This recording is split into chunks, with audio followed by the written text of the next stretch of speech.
How's it going, everybody? I am Heather Kusiva in the Seattle, Washington area. We have Cassie Webb over on the Mississippi Gulf Coast. Wow, words. And we also have, my words are so messed up today, man. Um, and then we also have an awesome special guest, Jim Murphy with Movement Mortgage. Jim is a lender that I have worked with for a few years now. Love him to death. He has a lot of experience with going through the new home process. I mean, pretty much anything you can think of, he has a program for, but everything with the new builds and custom builds that we've been talking about recently as well, which is going to kind of be our focus. So how's it going today, Jim? Yeah, thank you guys for having me very much. Appreciate it. Yeah, we're good. We like Heather said, it's nice to be here with you guys, and also we have a ton of different ways that we chat with clients. So I mean, we talk with clients about anything about like custom construction, prefab builds. We talk to builders about helping them actually construct the properties themselves, buying raw land first. We've got a lot of different avenues that we kind of get a phone call from and get a starting point from. So it'll be fun to kind of walk through some of that stuff today. Thanks for having me. Yay. I'm very excited. So I guess first off, as anybody who's been watching our little videos here for a little while, you know that we've been focusing a lot on new construction and the different types of new construction. And I've touched on financing in the past, but obviously I'm not the pro. Jim is. So Jim, when it comes to different kinds of new construction, whether it be, the pre-built homes that are just new construction, or like the mass build communities, or all the way over to full custom, like what are the different types of loan programs that you typically see for those, or how does the lending process typically work for the different situations? Yeah, so it kind of depends on what angle you're looking at. If you're the consumer yourself and you're looking to buy raw land and build a custom house for yourself, then you're kind of looking at it either one to two ways. Either you're buying the land first individually, and then you're looking to build on top of that in the future. You can then use that land as kind of like collateral or value that you already have as part of the build process. And ultimately, you're trying to get anywhere from like 70 LTV all the way up to like 95. And by LTV, I mean the equity or value of that property.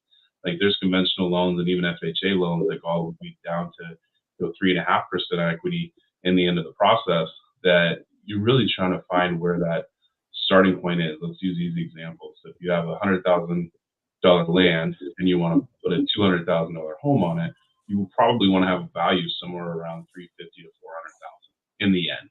And in the meantime, you're looking at buildable costs. Like what is the cost to build a foundation, build a structure, and along those paths, there's 5 or 6 or maybe even 7 different draws for each stage of the project. So from a purely custom home build, you kind of start with where is it going to be? Does somebody already own that land? Do you need to purchase it outright? Do you do it all at one time? Do you buy the land first? A lot of different programs are like step by step. So either you can do it all in one, as I said, or kind of piece it together. But really, in the end of it, you're just looking for the value of what work you've put into it, plus the acquisition cost, and making sure there's some sort of equity in there. Awesome. Yeah. And then when it comes to like the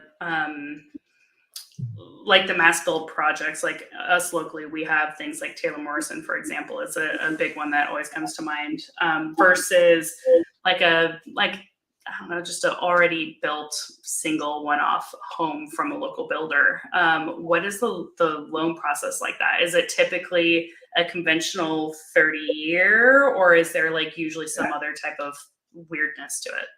Yeah, well, definitely weirdness. So it depends on if the builder's looking for money, then it's almost the same process for each individual house, but you're looking at it from how many plots do you get on that one piece of land. If you have one big plot, are you doing 10 pieces of land there, and then you're kind of splitting them all up and seeing what the total construction cost would be, what the projected values are, and if there's going to be resale value there for the consumer on the other side. If you're the consumer yourself, then you might be looking at it from like a regular traditional loan, because the builder's already got their financing to actually build the structures. Now each individual client might be coming in to buy each individual house, and maybe they're using 3.5 to maybe 5 or 10 or 15 or 20 or 25% down, depending on how custom and what areas that you're building in, right? So if you're looking in the state of Washington, you're building in Bellevue or Kirkland, maybe you need 25% down for a $4 million new construction loan. But if you're in, a different area where maybe it's a $200,000 build, maybe you can buy it with as little as 3.5 or 5% down on the resale market. So, but really, areas depend a lot about what kind of loans that you're using, because every different area has different loan classifications for different counties. Like conforming loan limits across the country are in the mid 700s.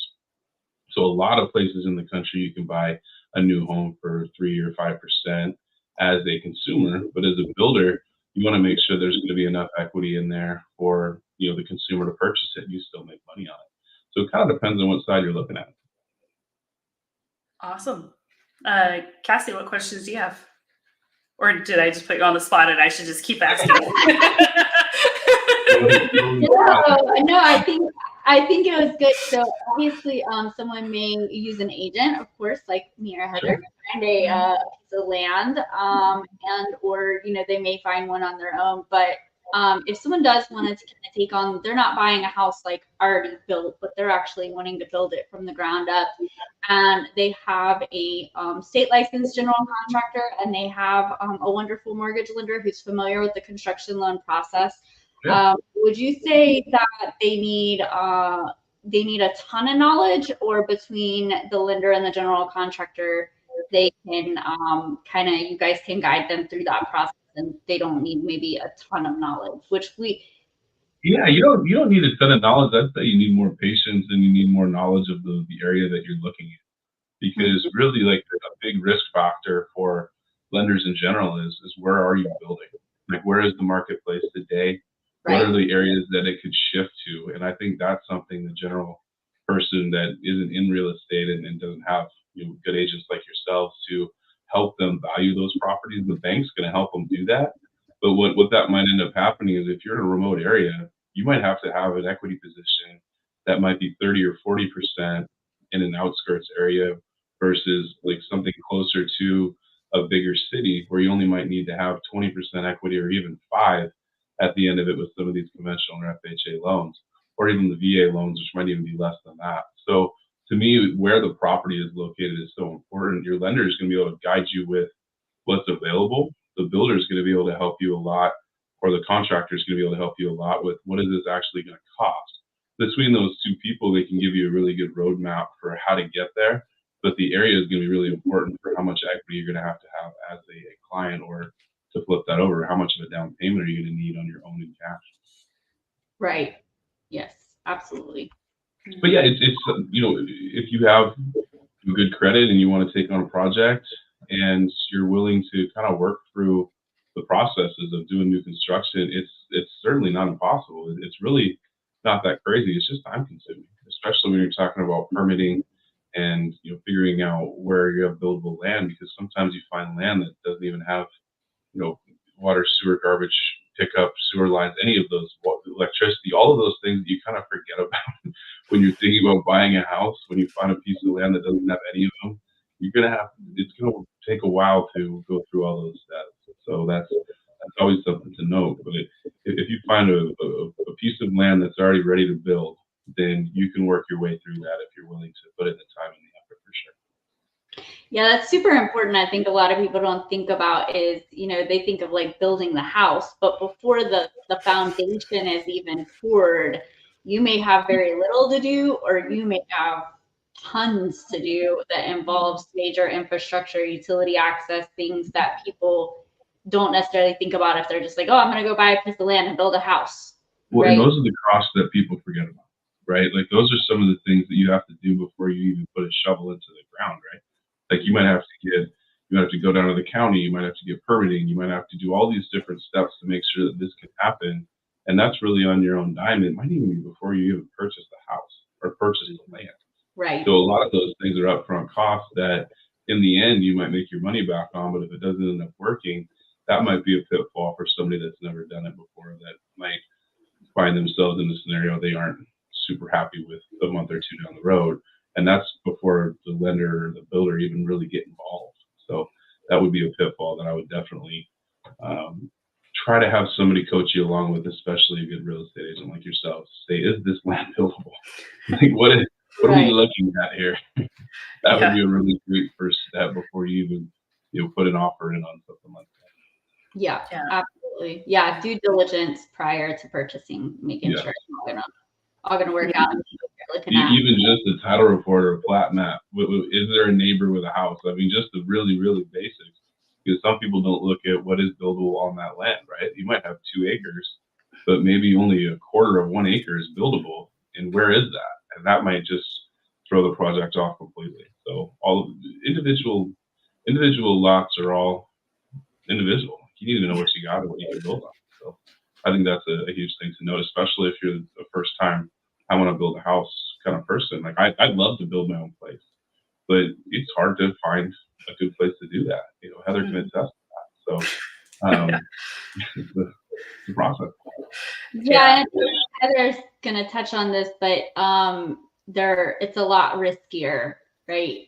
For the lender, for the borrower, things like that. So definitely professional guidance, but also I think, Heather, we're gonna talk about how, kind of risk versus reward from the lender perspective as well. So Yeah. There's there's risk and reward for everything, but definitely if you're looking for a raw piece of land, like literally doesn't have any permitting, might be in a new area, like it just nothing around it. I mean, it literally it's a risk for literally every single party involved. You have the risk for the lender because who knows what's going on. You have the risk for the real estate agent because there's only so much you can do without feasibility studies and things like that to prove that the land is buildable.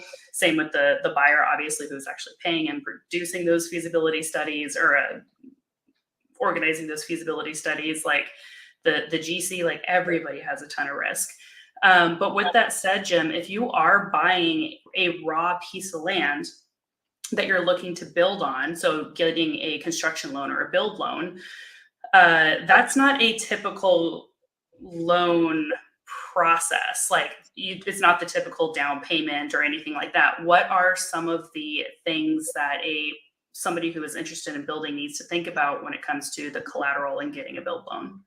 Yeah, so I'd say let's start with, you just want to buy a piece of land. So if you just wanted to buy a piece of land, again, I go back to where that land is located, because traditionally you're going to see anywhere from like maybe it's a great piece of land that everybody would want and the value is always going to hold, but land without a structure is, as you said, riskier than land with a structure.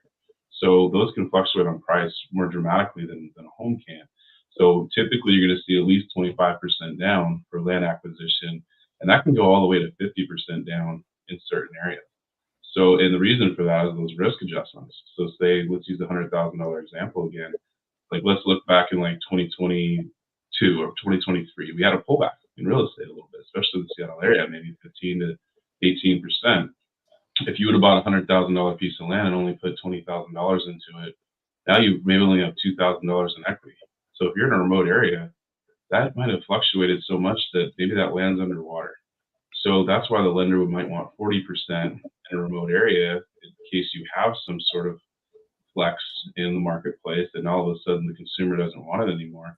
The lender needs to still have some position of equity in their asset, because as a reminder, a lender has a note on the property, so technically they're the deed owner until the buyer pays them off. So if a buyer bought that for $100,000 and then it went all the way down to $40,000 of value, but there's a $60,000 note on it, now the lender's underwater. So they do a really good job of due diligence and making sure that they're investing in an asset that they can turn around and sell if they need to, because the consumer doesn't want it anymore. So that's why there's such a big down payment with pure land. Mm-hmm. I think that too, it's like, for looking at it from the lender's perspective, if I have this house that I'm living in, right, and then I have my dream home that I'm building, and then I have a raw piece of land somewhere that I'm paying taxes on, and I run into financial hardship, the land's going to be the first thing to go, right? Perfect. So it's like that's a reason why it is riskier for the lender, because their chance of taking that property back, I mean, is substantially higher. Because sometimes things happen and people have to cut things. Kind of going along that line of thinking too, the last thing a lender would want to do is have a piece of land with a half-built house, right? Because right. if you're thinking about from that perspective too, now you have to have somebody basically buy the land plus what's already been done to it and somehow resurrect this project. And if somebody walked away from a project like that, either the economic winds changed a lot and that value wasn't going to be there in the end, so they just dropped everything and ran, or that individual had a financial hardship. So it's going to be challenging for somebody to come in or find a builder that wants to finish it and then resell it. Like that process is really challenging. That's probably the number one thing a lender doesn't want is a half-built house, even over raw land that they would have to retake. So Right. that's why there's a lot of due diligence in trying to figure out what that value is going to be at the end. So speaking of the value, correct me if I'm wrong, but when you start the construction loan process, the lender is going to have kind of a double appraisal of what it's worth versus what it's kind of like forecasting the appraised value at completion. Is that correct? Yeah, basically a lender is going to take what the land value is to start, and then they're going to add in whatever the proposed build will be. They're going to hopefully project almost in thirds is typically how you're going to think about it from a simplistic standpoint. So if you bought the land for X, let's use the $100,000 example again. You bought the land for 100, you put $100,000 into it, then you should probably have a $300,000 value in the end if you're going to sell it. That's from a builder's perspective. You're looking at it from a homeowner's perspective that you're building your own custom home. You could probably do more of, I'm going to do a $100,000 land acquisition, a $75,000 build, and it needs to be worth 300. So from a builder's perspective, there's got to be more equity in the end, right? Because there's sale costs too. But from a personal homeowner's perspective, there doesn't have to be as much equity there as from a lender's perspective. So there are almost two equations or two evaluations there. But from a builder, it's usually a third. So you want to have about one third cost for a land acquisition, 1/3 for the build, and then there should be about a third left that you're actually going to make a profit. Got it. That's good to know. Yeah, I know with and it does it's going to be a similar I'm going with forgetting my words again. Similar process between like a one-time close build loan and a two-time close build loan as well, because like when you first buy the land and you're getting a construction loan, like Cassie said and like Jem said, you're going to have that initial like assumed value of the home once it's completed. But at the end, if it's a one-time close before they convert it to a conventional loan, you're going to get another appraisal, be like, hey, is it actually worth this, so that we can convert this and make sure we're getting our money's worth essentially. Or if it's a two-time close and you're basically having to refinance, you go through that exact same process, right? So yeah, there are it's actually really, really similar both ways you look at it. Really what the lender is making sure of at the end is the client has enough equity on their side, right? So like if the market did shift and there was another appraisal due at the end, maybe the client would have to bring in another $50,000 to hit the 80% equity mark for the lender to feel comfortable about finishing that project and not being stuck with having a loan that is maybe in a depreciating market. It's kind of why they do that second appraisal. There's also the one-time construction loan too. That is something that would give you about 6 different draws. And I think the easiest way to think about why there's a second appraisal is because these processes take sometimes 6 to 9 to 12, maybe 18 months long. And a lot of things can change in a real estate market like we've seen over the last 12 months, especially in the Seattle area, where we thought we were having maybe prices slip a little bit and all of a sudden they're back on the rise. That's a long time period for everybody to be invested in a certain project. They need to know from the start, does it feel right? And then they need to know at the end if it still feels right. So that's kind of why there's a two-step or two appraisal process involved. That makes sense.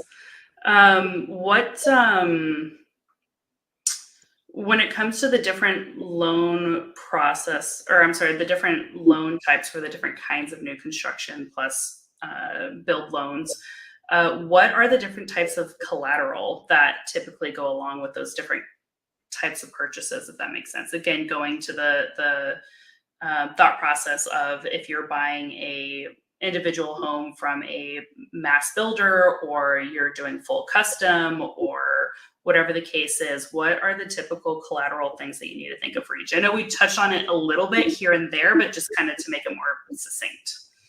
Yeah, I mean, really, down payment's a huge one, and then reserves, right? So if you've got your down payment in liquid cash, or maybe you're coming to the table with a land that's got no loan on it, that would be collateral you could use. And then it's, okay, we've got our 20% down to start. What about the 12 months of reserves? Or what about, retirement account or something along those lines? And if we have to get to another $100,000 at the end of this project, does this consumer have the ability to do that?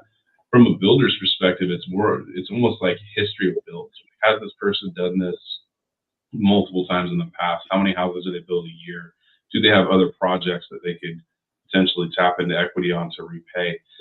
From a consumer perspective, it's more about personal equity and personal assets. Do they have another house that they could tap into? Do they have a home equity line of credit on an investment property? What else do they have? Like, what's their full asset portfolio? From a builder's perspective, it's almost more of a history of builds, and how did those builds go? Like, they can look at completed projects, days on market, how many units that they sold in 30 days, 60 days, how many pre-sales do they have? All of those different types of data points you'd look at from a builder's perspective versus a consumer looking to build their own house.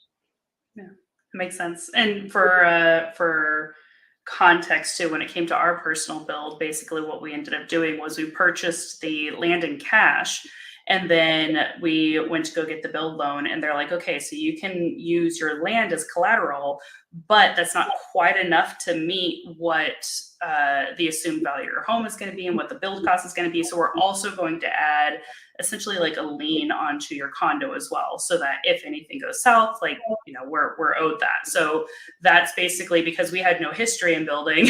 Like Jen said, like, we had little bits of collateral that were kind of spread out across our small existing portfolio of real estate to make sure that the lender had what they needed in case anything happened. And so that's it can show up in many ways. Yeah, that's a great example. Alex. A lot of people that are building their first home probably have another one, right?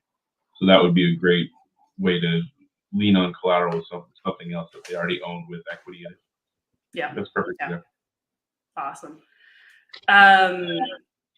Is there so I keep switching back and forth between build loans and then other kind of new construction, but when it comes to build specific, we talked about one-time close versus two-time close. Is there typically advantages or drawbacks to choosing one over the other from your perspective? A lot of times it depends on where market interest rates are. Sometimes you could do like an interest-only build for the draws that you're using. So you could maybe get $50,000, pay interest only during the build time. Now get another $50,000. Now you're paying interest only during the build time. And then you look to secure a long-term interest rate lock once the home was at completion. That is a strategy that some people use. Some people want to lock in their terms today because they're afraid of what the market does in the future. So maybe they're locking in long-term interest rates today over like an 18-month period, so that by the time they get to the finish of their build, they already have their long-term fixed interest rate. I think to me, it depends on where the market is. If it was me starting a build today, I'd probably want to try and lock an interest rate in down the road, and I'd want to pay interest only on something during the build process. So I think more market conditions and where interest rates are would be a little bit more dependent on which direction you would go. Today, I would probably float and pay interest only on something that was probably somewhere in the realm of like 8 to 9%. Over what money that I've borrowed from the bank, looking to lock a long-term interest rate in the future. If it was 2 years ago, I actually have a good friend who did that. They locked in a 24-month, 7-year ARM at 4.5% or 5%. I don't remember what it was. That looks brilliant right now because obviously the markets are a lot different interest rate-wise in the low 7s for consumer loans as of today. April was the 25th. It depends on where the markets are, but right now I would suggest paying interest only and locking something in long term. You can also do something along the lines of no prepayment penalties, but pay higher interest today, because a lot of new construction loans will come with some sort of prepayment penalty again, because the lender is spending so many hours and months on this one build. They want to make sure that they're at least getting repaid interest after that build is over. So let's say you locked in a long-term interest rate today at 7.5, and you got 17 months down the road, now your build is complete and interest rates are down to 5, and you turn around and refinance it, well, that lender they probably lost money on that transaction. So they're going to impose a prepayment penalty on that borrower because they stuck it out for 17 months in a high interest rate environment, didn't really make their money, and all of a sudden they refinanced them off and they're gone. So it just depends on where your markets are and what makes the most sense direction-wise. But those are kind of the two ways that you can take it. Yeah. And you could kind of run the scenario for them both ways to see what may make sense for them. Yeah, Yeah. absolutely. Truly, there's probably 8 different options that you could do on the consumer side when you're looking at your build timeline.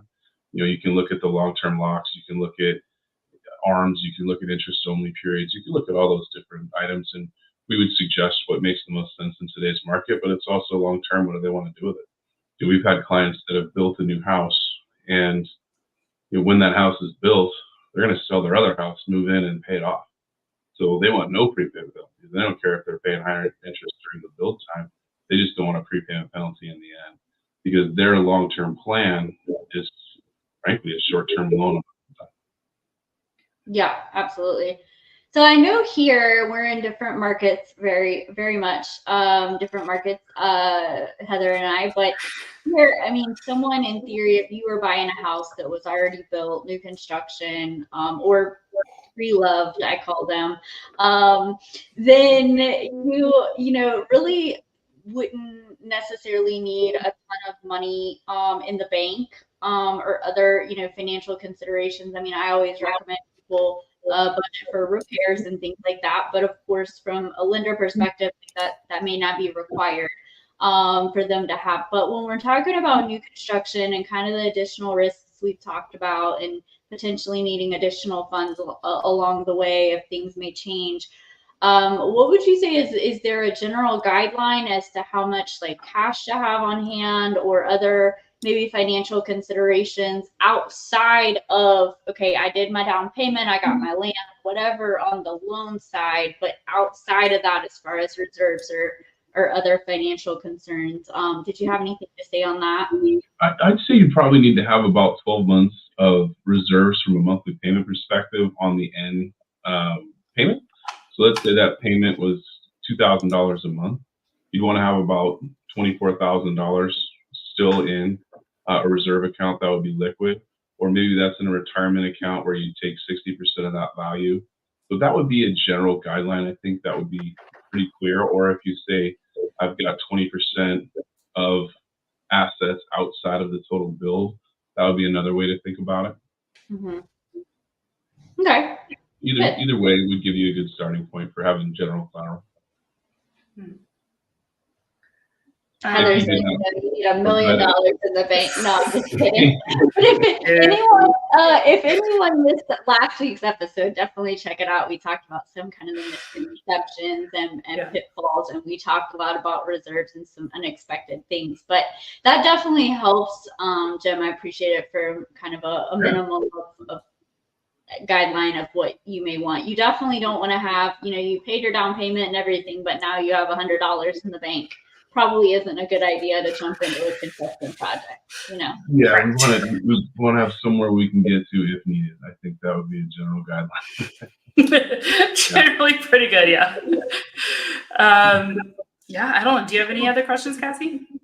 That was it for me. I mean, I'm sure I'll think as soon as we get off this call, I'll be like, oh yeah, I have more. Also, guys, if you have questions that we did not answer, always feel free to drop us a comment, shoot us a DM, and we are happy to loop back around and get those answered either privately or in another follow-up Q&A session, whatever the case may be. So you guys always let's do a quick rundown on just rehab loans real quick. Oh, yeah. That'd be great. This isn't a full new construction loan, but there's you can actually do home improvement loans that aren't tearing down the whole house too, right? Like you can do a conventional, or you can do FHA. Basically, a lot of people have heard of 203K loans. There's also home style renovation loans on the conventional side, where you can do minimal repairs of like $5,000 to $35,000, all the way up to like $500,000, or you could add another story to a house without ripping it all the way down. And that's on the conventional side, and those are actually pretty quick. You can close those loans in like 45 to or so days. We did one in about 22 on a home renovation. So it doesn't have to be full custom construction. There's different outlets on the renovation side too that doesn't go full custom. Let's do a 12-month build. If you just want to do home renovations or home remodel, that's a really, really good avenue too. So that would be something that if anybody has questions on, we'd love to talk more about. Because basically you're doing the same thing. You're saying like, okay, we've got a $200,000 loan right now. We want to add $50,000 for a kitchen and a bathroom. Now you've got a $250,000 loan amount. Maybe the house is worth $3. That's great. And what would happen then there is your contractor would give you the $50,000 of itemized repairs and bids and what they were going to do. You'd submit that $50,000 bid to an appraiser. They would then appraise the property kind of similarly to the end of a new construction or even the start of a new construction. And they would project the value on when that would happen. And that loan would close and then it would fund the project. So it's almost reverse. And then you'd work with the renovation team to get your disbursements to that contractor directly to make those repairs within about 30 days of closing. So that's another great way to use a renovation loan that is not full custom. That might be the best first step for a lot of people on this call. And you can also do that on the purchase side. If you had a home that was in need of some love and it was on the market, a great real estate agent like this could find that for you. Say if we've got $40,000 or $50,000 in addition to this house, it could be worth 80. Maybe you get instant equity that way, looking for a home that needs some love on the open market, and the purchase loan would only take about 35 days on that too. So timing for a seller is not going to be a big negative. So that one's definitely something people know as well. I love that you brought that up. And prior to our new construction, we did a renovation series. I just completed a renovation project. Yes. And but we did not have a lender, so I'm glad that you brought that up.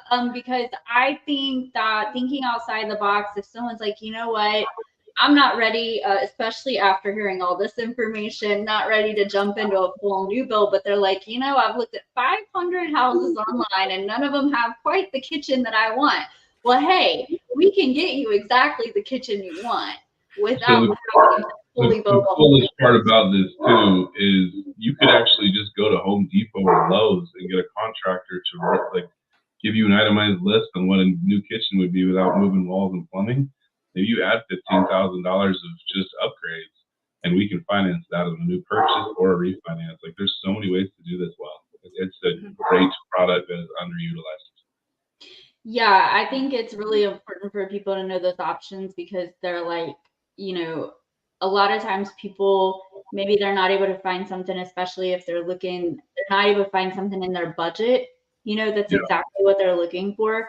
But it's like, hey, let's find something that's well under your budget that you could put, 15, 20,000 in. You don't have to have the 15 or 20,000 in the bank. No, we'll finance that. Great.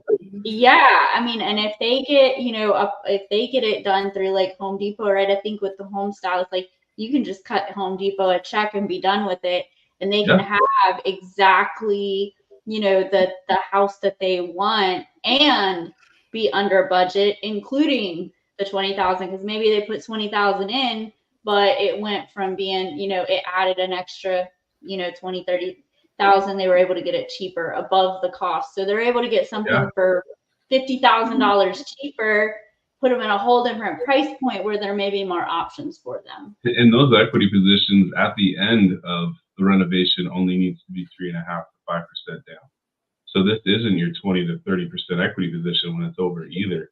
This could be a first-time home buyer that just got a new kitchen plus instant equity. It's an awesome way to do it.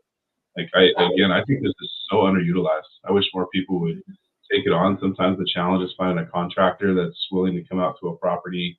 Today's Wednesday, they need to be there by next Wednesday. Maybe that's the challenge. But if you've got a list of contractors or know a good contractor that's willing to do that, it's fantastic. Mm-hmm. Mm-hmm. Or if we have a listing coming up, then maybe it would be a good kind of go ahead and do some of that legwork so that, potential buyers can see how simple and quick and easy and cost effective it could be. So definitely. Absolutely. I wish people utilize this more. I think it's fantastic. I think there's a whole business model around this. Oh yeah. And that's a good call too, is from the seller perspective too, just being like, here's an option for your buyers if they want to do a rehab on it and make it their own. That's a Fabulous idea. Yeah, Yeah. if you're listing a tough one, you can do a rendering, right? They're not that challenging to do. Even go to Home Depot and say, how much would this kitchen cost? Mhm. Slap it on the counter and say, hey, this Gym of Movement can do this, and we'll fund it. Mhm. And here's a contractor that might be willing to do it for you. I mean, that would be an Mhm. amazing way to sell a tough property.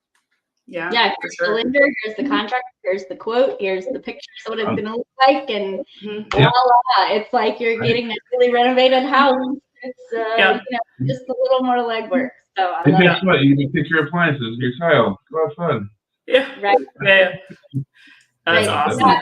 Heather, we'll have to send them that one of where that renovation, and we talked about at the end when you were like, "Why would you do this?" And I was like, "Well, there's all the reasons."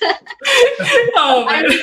I'm a big believer, and if you have professional guidance, whether it's an agent, lender, what have you, it really can be a lot less painful than people think that it will be. Absolutely. It's an unknown product, right? When you don't know something, you think it's really hard, and then once you go through it once, you're like, that wasn't so bad. Next time will be a lot easier. And if you're an experienced agent that's done it, or even if you have a contractor you trust, I mean, that's going to take away a lot of the headache. Mm-hmm. Absolutely. Yeah, having a great team is huge. So if you have like one piece of the puzzle for buying land, buying a rehab, whatever the case is, if you have one solid good piece of the puzzle, whether it be an agent or whatever, and they have amazing connections and can fill the rest of the puzzle pieces, like that can be 100%. huge and make or break the entire experience for anybody who wants to go through it. Absolutely. Couldn't agree more. Yeah. Awesome. Well, any other last words from either of you guys before we do a little sign off and intro next week's video? I'm good. I Yeah. think we covered it all, but again, guys, and anything we didn't touch on, feel free to let us know. So tell us what we got coming up, Heather.